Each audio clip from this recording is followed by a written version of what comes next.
السلام علیکم۔ دعائے وسعت رزق، اس دعا کے مفہوم سے یہی اخذ ہوتا ہے کہ یہ دعا وسعت رزق کے لیے۔ اگر اس دعا کو سوچ سمجھ کے ترجمے کے ساتھ اور اس میں لکھی ہوئی ایک بات کا بلائنڈلی ٹرسٹ کرو، ایمان لے آؤ، اللہ کی حاکمیت کو محسوس کرو، اس کی حاکمیت کو سمجھو، اس پر ایمان لے آؤ، تو کوئی وجہ نہیں کہ اللہ رزق میں کشادگی عطا فرمائے۔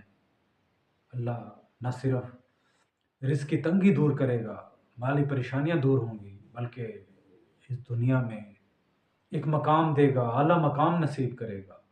تو دوست، سب سے پہلے اس کے ترجمے کو سمجھو۔ رزق کی تمنا تو ہے، اللہ کی نہیں۔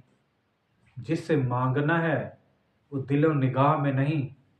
لالچ التجا صرف رزق کی۔ جب اگر صرف رزق مانگو گے اور اللہ کی نعوذ باللہ نفی کرو گے تو پھر یہ دعا کسی کام کی نہیں۔ اس فلسفے کو سمجھو، اللہ کی حکمت کو سمجھو، اللہ کے وجود کا اقرار کرو، اس کی ایگزسٹنس پر ایمان لے آؤ۔ جب اللہ کو سمجھو گے،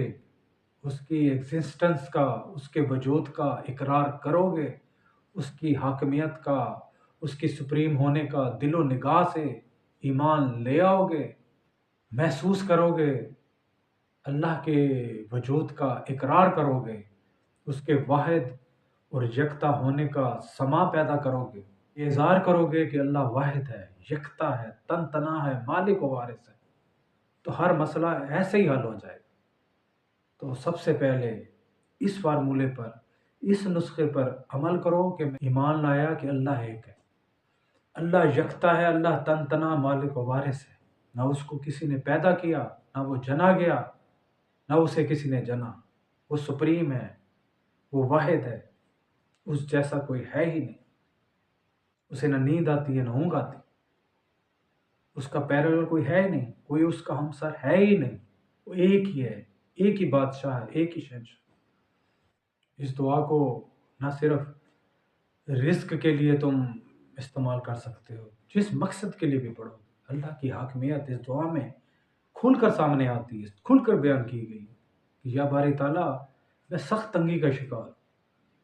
سخت مالی مشکلات کا شکار ہوں۔ یا باری تعالیٰ، نکلنے کا سما پیدا کر، مجھے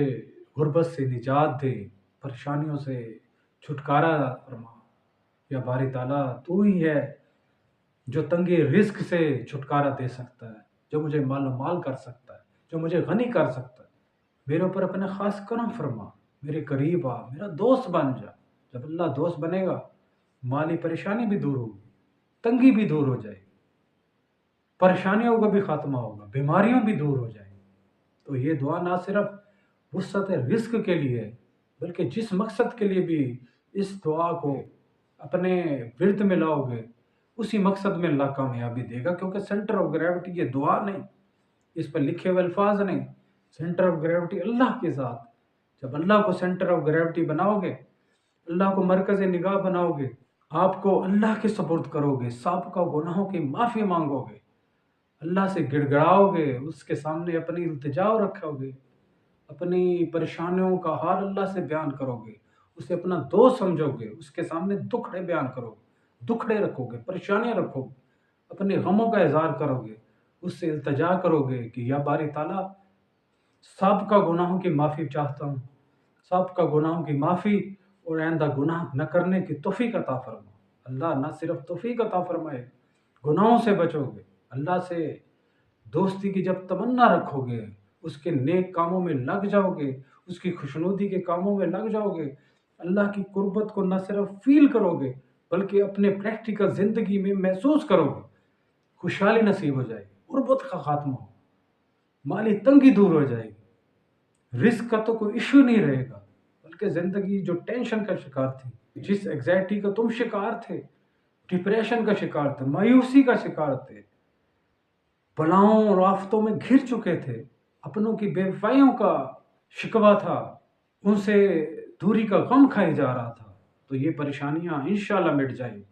اللہ سے قربت نصیب ہو جائے گی، اللہ کے قریب ہو جاؤ گے، اللہ کے قریب آؤ گے، اللہ سنے گا، دوست بنائے گا، تمہارے کاموں میں لگ جائے گا، تمہاری زندگی میں بہتری لائے گا، اور کیا چاہیے یار؟ تو دوستو، اس فلسفے کو، اس نقطے کو سمجھو تو اللہ سبحانہ و تعالیٰ واحد یکتا تن تنہا ذات ہی سامنے آئے گی۔ یہی ہے مفہوم، یہی ہے تھیم، اور یہی فلسفہ زندگی ہے کہ دعا سے نہ مانگو، دعا کے اندر جس شخصیت سے مانگنے کا کہا گیا اس سے مانگو۔ میں نے یہ دعا کی، میں نے یہ وظیفہ کیا، میں نے یہ کام کیا، میں اس عامل کے پاس گیا، اس کامل کے پاس گیا، اس کے سامنے اپنے مسائل رکھے تو نہیں میرے بھائی، وہ خود محتاج ہے، وہ تمہیں کیا دیں گے؟ تو اللہ کے سامنے اپنے مسئلے رکھو، اللہ کی بارگاہ میں پیش ہو جاؤ، سب کا گناہوں کی معافی مانگو، اللہ کو خوش کرنے والے کاموں میں لگ جاؤ۔ اللہ کو خوش کرو گے، نماز پڑھو گے، روزے رکھو گے، اگر صاحب حیثیت ہو تو زکوٰۃ دو گے، حج کی ادائیگی کرو گے، نیکی اور نیک کاموں میں لگ جاؤ گے، پرندوں کو باجرہ ڈالو گے، محتاجوں کے کام ہوگے، ہر وہ کام جس میں اللہ خوش ہوتا ہے، تم اللہ کی خوشنودی کے کاموں میں لگ جاؤ گے۔ اللہ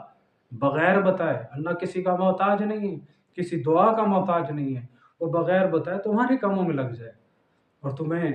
مقام خاص دے گا، نیک بندوں میں شامل کرے گا، دنیا میں بھی کامیاب ہو جاؤ گے اور آخرت میں بھی، قبر کی زندگی بہتر ہو جائے گی، جنت نصیب ہو جائے گی، مالی معاملات درست ہو جائیں گے، مالی تنگی دور ہو جائے گی، خوشی محسوس کرو گے، اپنے آپ کو خوش نصیب محسوس کرو گے، غموں سے چھٹکارا ملے گا، پریشانیوں کا خاتمہ ہوگا، دکھ درد دور ہو جائیں گے، آج دن کی حسد سے بچ جاؤ، جنات سے پناہ میں آ جاؤ گے، شیطان سے پناہ میں آؤ گے، شیطانی واہ سے پناہ میں آ جاؤ گے، اور کیا چاہیے یار؟ کوشش کرو، ہمت کرو، اپنے آپ کو سمیٹو، جتنے بھی دکھڑے کا شکار ہو، دکھوں کا شکار ہو، گھبراؤ نہیں، پریشان نہ ہو، شیطان کا کام ہے ہی الٹی راہ کا مسافر بنانا۔ شیطان ہمیشہ الٹی راہ دکھائے گا، غلط راہ کی طرف لے جائے گا، برائی کے کاموں کو اچھائی کے طور پر پیش کرے گا اور تم اس کے چالوں کا شکار ہو جاؤ گے۔ تو ہمت کرو، جتنے بھی اس نے اپنی چالوں میں وسوسوں میں قید کر رکھا ہے، تو ایک ہی بار چند لمحوں کے لیے، چند سیکنڈوں کے لیے ہمت باندھو اور اللہ کی بارگاہ میں پیش ہو جاؤ۔ اللہ کی بارگاہ میں پیش ہوگے، اپنے آپ کو سپرد اللہ کر دو گے، اللہ کے سپرد کر دو گے، اللہ کے سامنے اپنے آپ کو پیش کر دو گے، اس کی دربار میں ایک ہی بار چند لمحوں کے لیے، چند منٹ کے لیے، چند سیکنڈوں کے لیے اپنے آپ کو پیش کر دو گے، پھر دیکھو اللہ تعالیٰ کیسے حرکت میں آتا، کیسے التجائیں سنتا ہے، کیسے وہ تمہیں تھامتا ہے، کیسے شیطان کی ہر وار کو وہ خالی کرتا ہے، کیسے شیطان کو دور بھگاتا ہے، کیسے مصائب دور ہوتے ہیں، کیسی پریشانیاں ختم ہوتی، مسائل کا خاتمہ ہوتا ہے، کھل اٹھتے ہو، خوش ہو جاتے ہیں، خوشی محسوس ہوتی ہے، زندگی سی محسوس ہونے لگ جائے گی اور اچھائی کی طرف آ جاؤ گے، نیکی کی طرف لپکو گے، نیک جذبے پیدا ہو جائیں گے، اچھائی کے جذبے پیدا ہو جائیں گے، تو اور کیا چاہیے؟ دوست، یہ سب ہمت کرو، ہمت مردہ مدد خدا۔ السلام علیکم ورحمۃ اللہ۔